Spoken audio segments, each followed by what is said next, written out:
საპროტესტო აქცია რუსთაველის გამზირზე ბუნებრივია გრძელდება. ახლა ადამიანებს დაკავებული აქვთ პარლამენტის მიმდებარე ტერიტორიაზე ტროტუარი სრულად, ტროტუარს აკონტროლებს პოლიციის თანამშრომელთა მწკრივი, რომლებიც არაძლევენ საშუალებას აქციის მონაწილეებს, რომ დატოვონ ეს ტერიტორია, გადავიდნენ გზის სავალ ნაწილზე და სავალი ნაწილი ახლა ავტომობილებისთვის არის თავისუფალი. თქვენ წინა ჩართვაშიც გიყვებოდით, აქ მედიის წარმომადგენლები არიან აქციის მონაწილეებს შორის. თავისუფლება მზიას არის ამ ბანერის მთავარი სათქმელი, თუმცა დღეს აქციის მონაწილეები მხოლოდ მზია ამაღლობელის დაკავების გამო აქ არ გამოსულან. ეს იდეა, რომ მედიამ კიდევ ერთხელ გამოხატოს მხარდაჭერა, გააჩინა კიდევ უფრო მეტი ჟურნალისტის დაკავება. ვახოსანაია, ქეთა ციცქიშვილი, ჩვენი კოლეგები არიან დაკავებულები პროტესტის გამოხატვის გამო და შესაბამისად მედია ისევ დგას ქუჩაში რუსთაველის გამზირზე. ისინი სოლიდარობას უცხადებენ კოლეგებს. რამდენიმე წუთში სავარაუდოდ მიმართვასაც მოვისმენთ აქ ჩვენ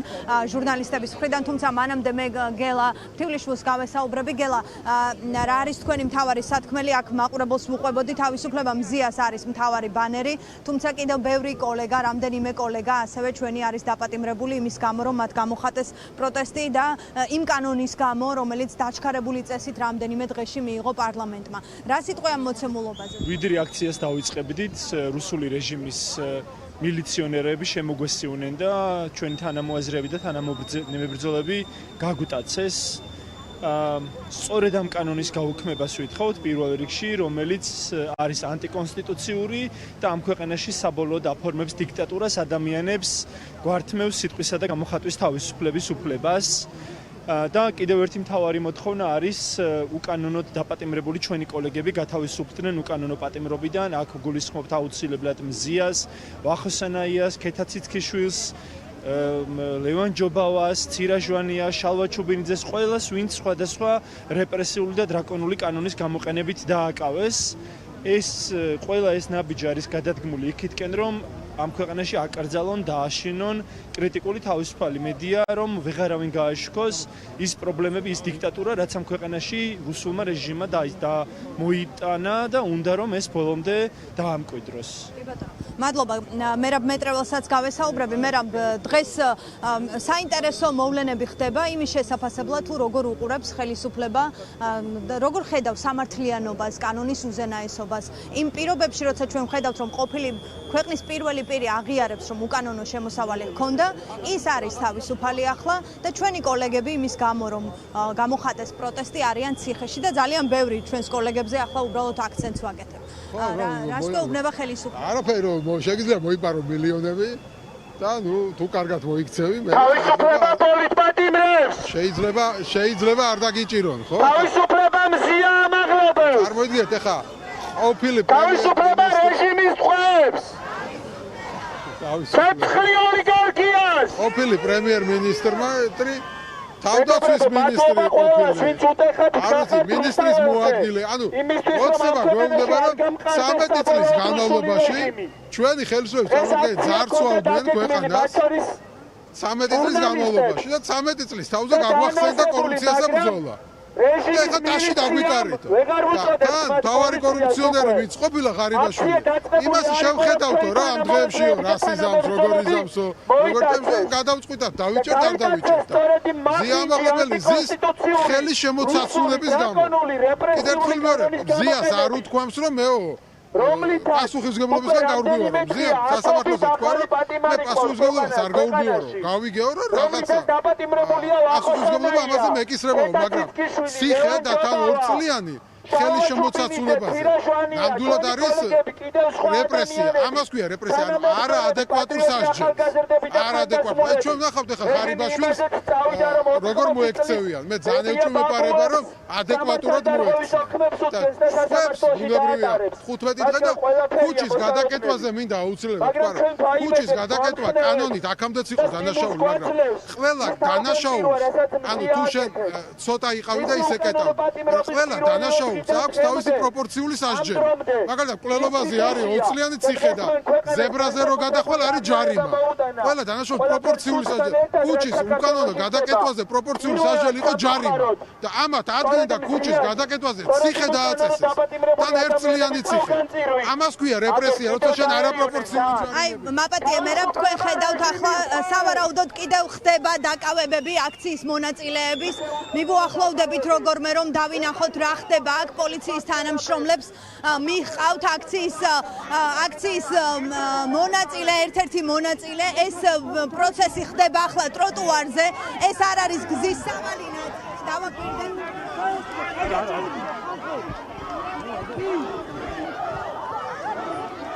მე არ ვიცი ვისი დაკავება ხდება, თუმცა თქვენ ხედავთ.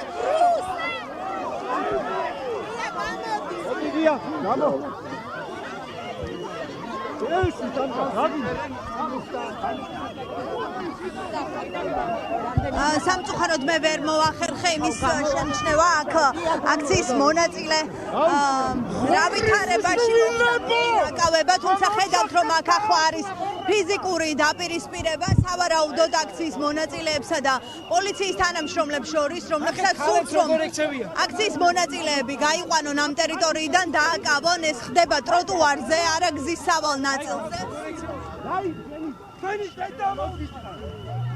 თქვენ ხედავთ რა ვითარება არის ახლა რუსთაველის გამზირზე, არა და აქ პოლიციის თანამშრომლებს ჰქონდათ გადაკეტილი გზა. უკაცრავად რატომ ხდება ტროტუარზე ადამიანების დაკავება? შეგიძლიათ გითხრათ? თქვენ ხომ გადაკეტილი გაქვთ ეს ტერიტორია, რომ აქციის მონაწილეები ვერ გადმოვიდნენ? გლანძღავდათ და დაკავება არის პროპორციული, გალანძღვა? ვაგილებდა უშვერი სიტყვები. ეს არის პასუხი, რომელიც მივიღეთ ახლა პოლიციის ერთ-ერთი თანამშრომლის მხრიდან. რუსთაველის გამზირზე საკმაოდ ბევრი პოლიციელი დგას. მათ აქვთ ეს ტერიტორია, ასე ვთქვათ, ჩახერგილი იმისთვის, რომ მონაწილეები არ გავიდნენ ტროტუარს მიღმა. თქვენ ხედავთ შეძახილებს ტროტუარიდან ადამიანები მიმართავენ პოლიციის თანამშრომლებს მიმართავენ და მოკლედ პერიოდულად არის დაპირისპირება, სავარაუდოდ აქციის მონაწილის დაკავება მოხდა. მოდით აქეთ დავაკვირდეთ რა ხდება. პოლიციაში არ წეს მუნდის ისარი თავარი დამდაკავება. თქვენ ხედავთ რომ აქციის მონაწილეები ესაუბრებიან სავარაუდოდ ეს შინაგან საქმეთა სამინისტროს წარმომადგენელი მაისურაძეს ესაუბრებიან. შეურაცხყოფ არ უნდა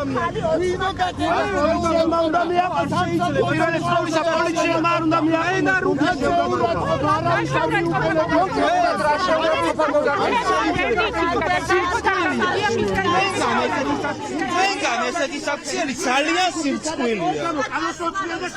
სირცხვილია ხო? დამშვიდი. ნუ ყვირი ხარ. მას დაუწია გისმე. ატივცემულო, მომისმინე? მოქალაქე, მომისმინე? მომისმინე. ყვირი. მას დაუწია და გისმე. ხო. სირცხვილია თქვენი საქციელი. მოუთხარივე პოლიციელს, ნუ შემიფასოთ რა არის სირცხვილი. არ შეიძლება.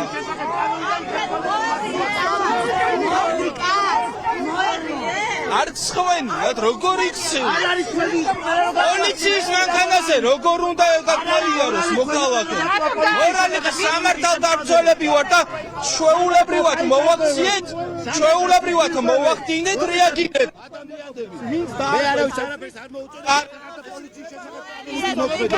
პოლიციის შესახებ კანონით იმოქმედე და აიკითხე მერე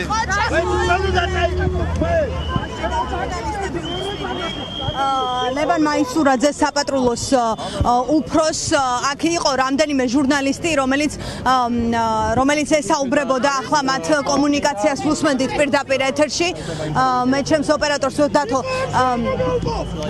მოკლედ ასეთი სიტუაცია ვასილ ჩიქოვანი იყო ერთ-ერთი ვის საუბარსაც უსმენდით ახლა პირდაპირ ეთერში ცდილობდა ის აეხსნა საპატრულო პოლიციის უფროსისთვის რომ ის რაც ხდება არ არის კანონის დაცვა და სამართლიანობა, რასაც ახლა ჩვენ ვადევნებთ თვალს რუსთაველის გამზირზე პერიოდულად იძაბება ვითარება.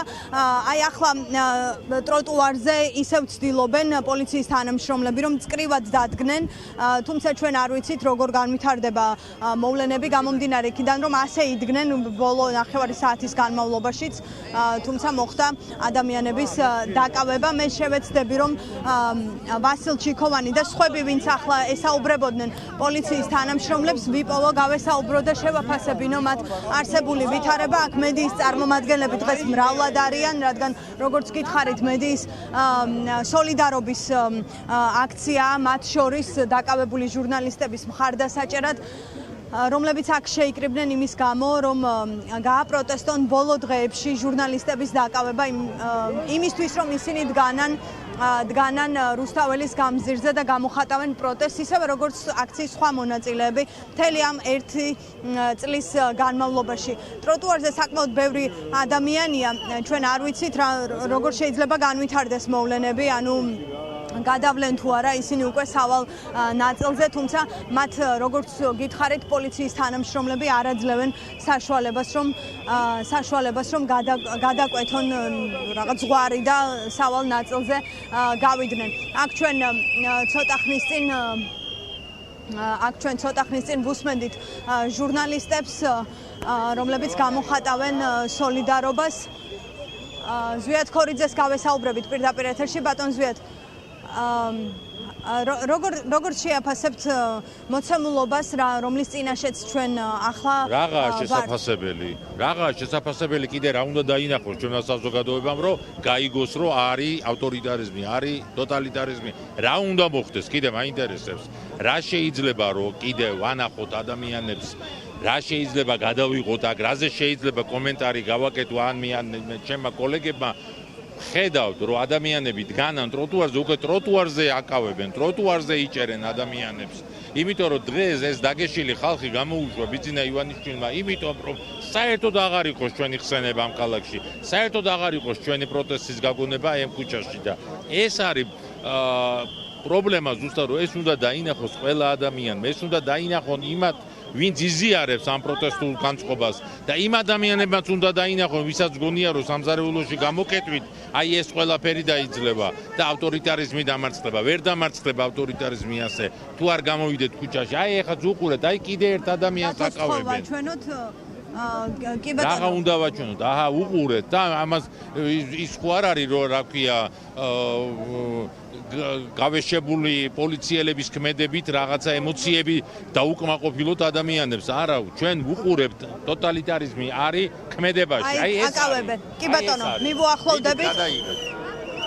ზვიად ქორიძეს ვესაუბრებოდით, ნახეთ ახლა კიდევ ხდება ადამიანის დაკავება, მოკლედ ტროტუართან სიახლოვეს მოვლენები იძაბება ყოველწუთიერად, აქ ადამიანების ფაქტობრივად გაყვანა ხდება ტროტუარის ტერიტორიიდან, სადაც აქციის მონაწილეები არიან შეკრებილები, თუმცა ხდება მათთან მიახლოვება და შემდგომ უკვე ფაქტობრივი გატაცება ამ ტერიტორიიდან, სადაც ისინი გამოხატავენ პროტესტს. სავარაუდოდ ეს მოვლენები გაგრძელდება მთელი ამ საღამოს განმავლობაში, რადგან პერიოდულად ვხედავთ, რომ ადამიანებს აკავებს პოლიცია, მათ ვისაც არ გადაუკვეთავს სავალი გზა. თუმცა ცოტა ხნის წინ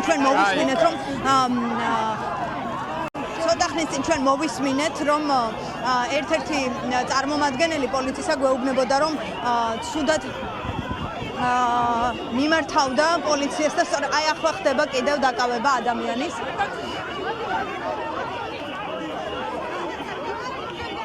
კიდევ ერთი ადამიანი დააკავეს, თქვენ ამ კადრებს ხედავთ პირდაპირ ეთერში.